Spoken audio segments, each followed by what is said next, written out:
YouTube is flooded with people buying cheap, terrible cars for your entertainment. Their videos are always joined by a tabloid spec thumbnail, looking shocked, pointing at a fuzzy car in the background.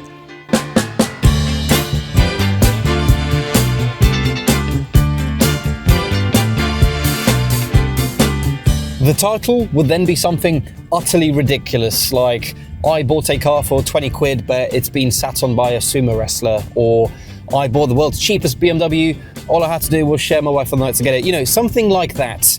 This car, however, was much more simple than that. No keys in a key bowl for me.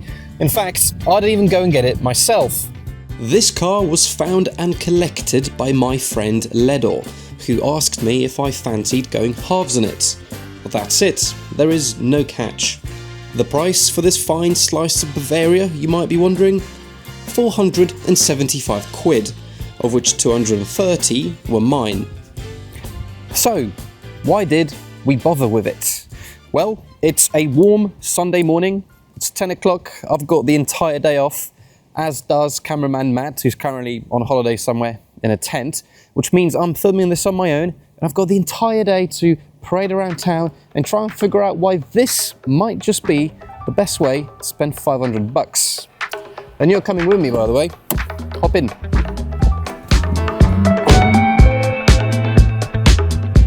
I'll get the formalities out of the way straight away. This is a 1999 BMW 318i Automatic, and it is absolutely bare basic in here, with really no optional extras, which I'll get onto later. It does, however, come with the smallest engine you could get from BMW at the time, a single overhead cam 1.9 litre 4-cylinder, making a whole 12 brake horsepower. I've literally driven lawnmowers with more grunt than this, but around town, I don't think that really matters. Despite all of this, my 318 did come with one very expensive and today extremely handy optional extra, because right now it's 35 degrees outside. It comes with a snow button, oh yeah, and it works. It works perfectly fine, it blows ice cold.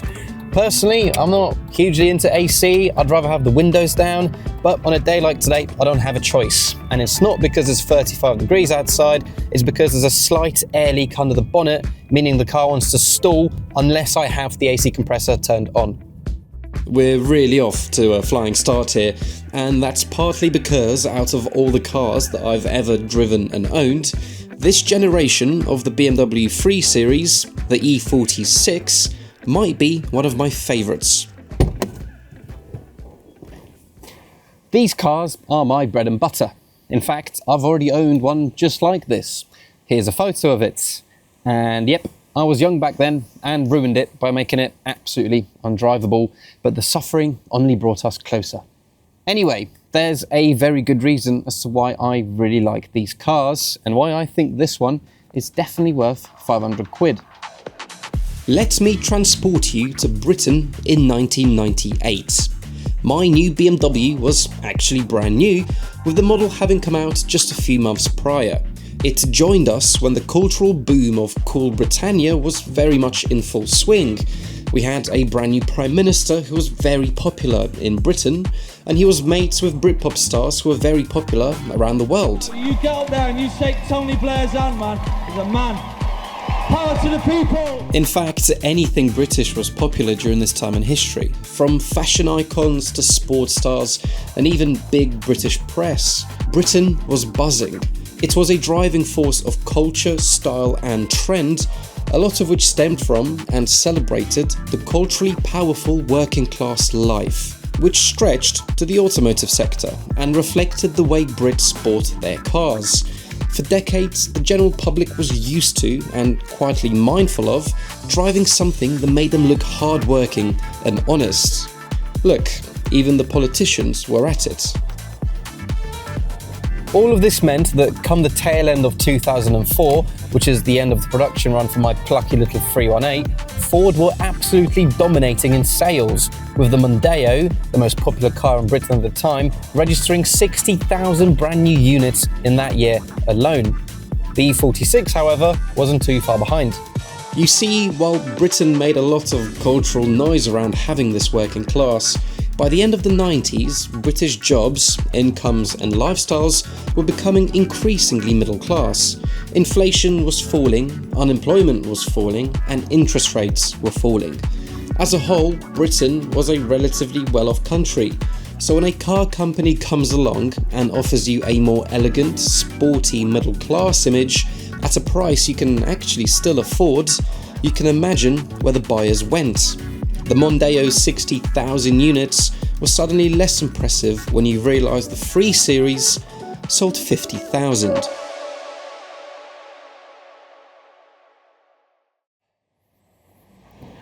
The E46 offered a new and refreshed perspective on class and luxury.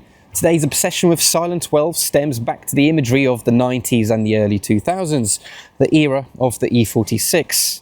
These cars whisper to the world that you enjoy the finer things in life, such as premium build quality and mature design, especially when compared to a Ford or a Vauxhall. Now, of course, my specific E46 is not the height of opulence and luxury at all. After all, this was the cheapest BMW 3 Series you could buy back in 1999, and if you were to look at the spec sheet of this thing, it shows that it has absolutely no spec at all. The interior is made of fabric and not leather. There are no buttons on the steering wheel, no onboard computer, the rear doors come with a jungle gym, there isn't even an armrest for your passengers. And this theme stretches to the outside. I mean, have a look. Plastic unpainted door handles, small 15-inch steel wheels, amber indicators and no sunroof. All of this, in theory, makes my 318 totally worthless. After all, it only fetched 475 quid on the auction. And yet, that makes me like this car even more. And that's because of 3 reasons. The 3 most important reasons when it comes to judging a car. Firstly, the build quality is unreal. It's actually insane just how nice it is to be in this interior. All the buttons feel fantastic. They're all in the perfect position, exactly where you expect them to be. The seats are very, very comfortable. The door cards aren't falling apart, and just the general ergonomics of this are far nicer than its predecessor, the E36, or any Ford or Vauxhall you could throw its way, past and present. Secondly, it looks really, really handsome. It's conventionally handsome, the way a Ralph Lauren model is, chiseled, nonchalant and confident. There's something super humble, warm and fuzzy about a low-spec model of a relatively luxurious car too. It's an insight into the designer's intended pure vision of what the car would offer without the bells and whistles that divert you into a feeling of luxury. I love the colour of it, I love the ginger indicators, and I especially love the shiny small wheels, even if they do need a refurb. But most of all, I love the fact it's class ambiguous. The owner of this car is just as likely to wear a blue collar to work as they are a white one. And lastly, it is absolutely fantastic to drive. The E46 has the most dynamic chassis of just about any car I've ever driven, including some of the new M cars and some of the fancy Porsches. The E46's characteristics trickle down to even this Bogo 318i automatic. They love to turn. The turn-in is absolutely delicious. Even when you're puttering around town at 15 miles an hour, it's still fantastic. And all of this is helped by the fact that this specific car only has 77,000 miles on the clock, and after 25 years of existing, I am now only the second owner. Since new, this car was owned by one family.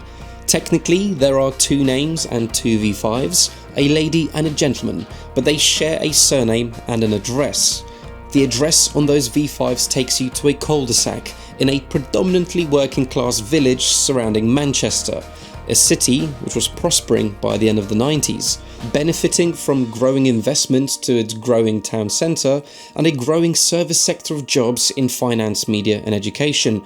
Now, I can't just assume much about the old owners of my BMW. Maybe they've owned BMWs for decades prior to getting their E46, but the context laid out in front of me paints a picture of a pivot.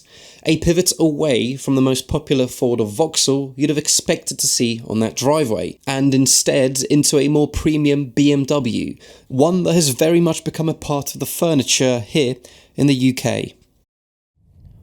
I can't stress just how silky smooth everything about this car is. I'm in absolute shock as to how mechanically well preserved this has been. It's just an absolute joy. Everything works. Absolutely everything works. Not a single light. Even the dash lights for when the doors open, all that works. All of this for less than the cost of some designer trainers. It's absolutely ridiculous that you can get a car that's this nice for such low money. Even sitting in traffic, as I am now, this is just a nice, relaxing place to be. The E46 is the real good job of closing that gap between 3, 5 and 7 series. It brought it a lot tighter. There was no longer a huge difference in terms of refinement that separated the cars. It's quiet in here.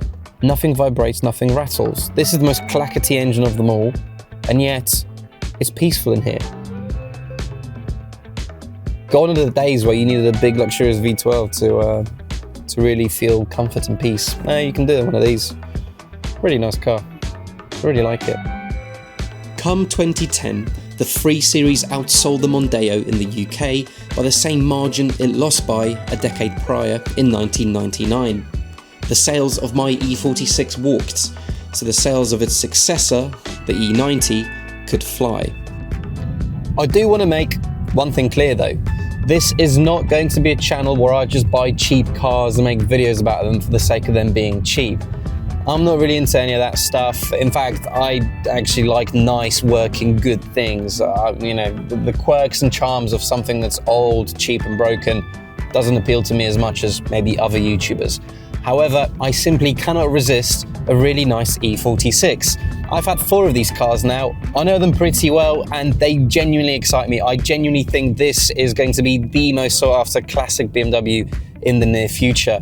They're fantastic, but while most people would spend their time making a video on an M3 or maybe a flashier 330, I don't think I want to do that. I think a Low-spec 318 is a perfect example for me to show you just how good these cars are, because they can impress and they can make you happy even when they're at their lowest, technically. These cars are absolutely fantastic, especially in this spec.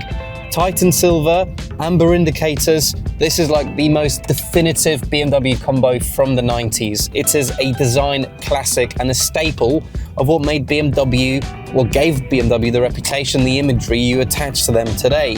Elegant, well put together, well thought out, genuinely brilliant cars.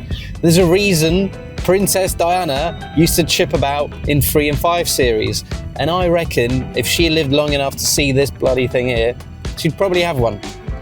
Anyway, that's enough of me nattering. I love this car. I'm going to spend the next 45 minutes driving it home. I thank you for watching. I am glad you're here and I'm glad I got to show you my car. Anyway, click here somewhere to watch another one of our videos and I'll chat to you very soon. Take care.